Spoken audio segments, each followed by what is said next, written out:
आखिर क्या वजह थी कि पूरी मुंबई इस शख्स से डरती थी? आखिर क्यों लोग इनके सामने आने से खाते थे खौफ? कभी इन्होंने इलेक्शन नहीं लड़ा, लेकिन मुंबई के सबसे ताकतवर इंसान कहलाते थे। ये कैसे हो सका? क्यों इनके सामने महाराष्ट्र के मुख्यमंत्री हाजिरी लगाने आते थे? क्यों देश के बड़े बड़े नेता इनके चरणों में बैठते थे?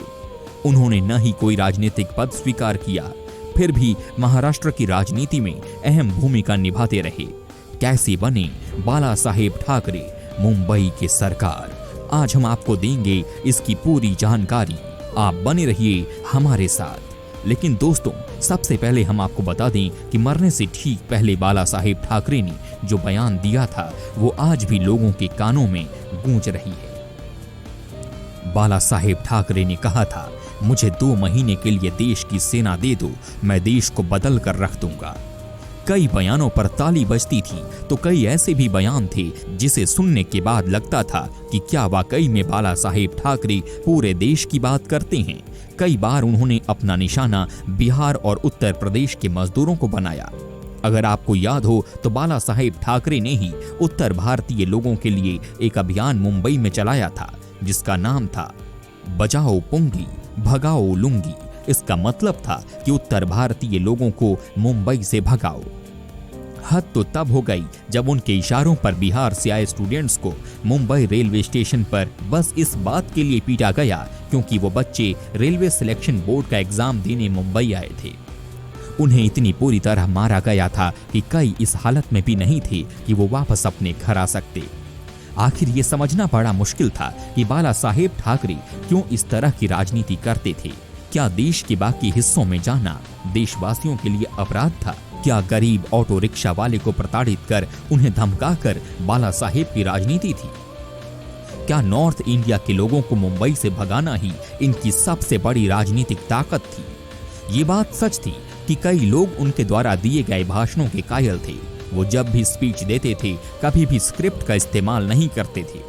लेकिन बड़ा सवाल ये है कि क्या गरीब निहत्थे लोगों पर बिना मतलब वार करना ही बाला साहेब की सबसे बड़ी ताकत थी? एक बार बाला साहेब से पूछा गया था कि क्या शिव सैनिकों ने अयोध्या में बाबरी मस्जिद को गिराया, तो इस पर बाला साहेब का कहना था कि अगर शिव सैनिकों ने ऐसा किया है तो ये गर्व की बात है। क्या हमेशा देश को तोड़ने वाले बयान से ही बाला साहेब ने अपनी राजनीति चमकाई? ये भी एक बड़ा सवाल है। इतना ही नहीं, जब बाला साहेब ने कहा था कि मुंबई से सारे नॉर्थ इंडियन को भगाना चाहिए, तब सचिन तेंदुलकर ने अपने बयान में कहा था कि मुंबई पूरे देश का है, यहाँ कोई भी आ सकता है, कोई भी जा सकता है। सचिन के इस बयान पर बाला साहेब ठाकरे ने जो कहा वो बहुत गलत था। बाला साहेब ठाकरे ने कहा कि सचिन तेंदुलकर को क्रिकेट के मैदान पर ही ध्यान लगाना चाहिए। अगर ज्यादा राजनीति करनी है तो परिणाम गलत हो सकते हैं। कौन भूल सकता है मुंबई का वो मंजर जब साउथ इंडिया के लोगों पर शिव सैनिकों के द्वारा लगातार हमला किया जा रहा था। लेकिन बाला साहेब ने इसे सही ठहराया। उनका कहना था कि अगर मुंबई की नौकरी नॉर्थ इंडिया और साउथ इंडिया के लोग ही करते रहे तो मराठी क्या करेंगे। मायानगरी मुंबई को अपना गढ़ बनाकर काम करने वाले बाल ठाकरे अपनी विवादित बयानों की वजह से अक्सर सुर्खियां बटोरते रहे। सचिन तेंदुलकर को आड़े हाथों लेने के बाद उनका निशाना सानिया मिर्जा बनी। वजह बने पाकिस्तानी क्रिकेट खिलाड़ी शोएब मलिक, जिनसे सानिया का विवाह होने वाला था। बाल ठाकरे ने एक बार फिर अपने चिर परिचित अंदाज में कहा था कि सोनिया यदि भारत के लिए खेलना चाहती हैं तो उन्हें किसी भारतीय को ही अपना जीवन साथी चुनना होगा, और यदि सानिया ने शोएब से ब्याह किया तो भारतीय नहीं रहेंगी। उनका दिल यदि हिंदुस्तानी होता तो किसी पाकिस्तानी के लिए नहीं धड़कता। बाल ठाकरे ने यहाँ तक कह दिया था कि सानिया अपने खेल की वजह से नहीं बल्कि अपने तंग कपड़ों, फैशन और प्रेम प्रसंगों की वजह से मशहूर हैं।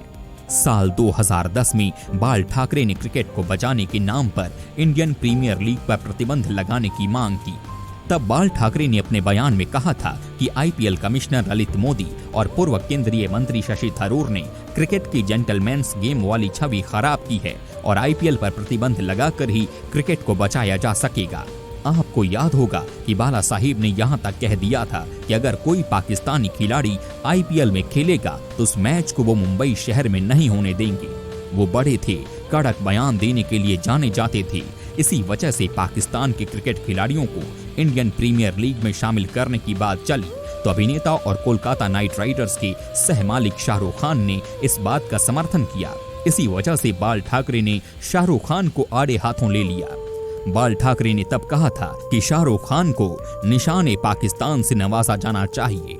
दोस्तों, ये बताने के लिए काफी है कि बाला साहेब का प्रकोप कितना खतरनाक था। उनकी आखिरी यात्रा में तकरीबन 6 लाख लोग शामिल हुए थे। वो कई लोगों के लिए अच्छे थे तो कई के लिए बुरे, लेकिन कोई उन्हें भूल नहीं सकता।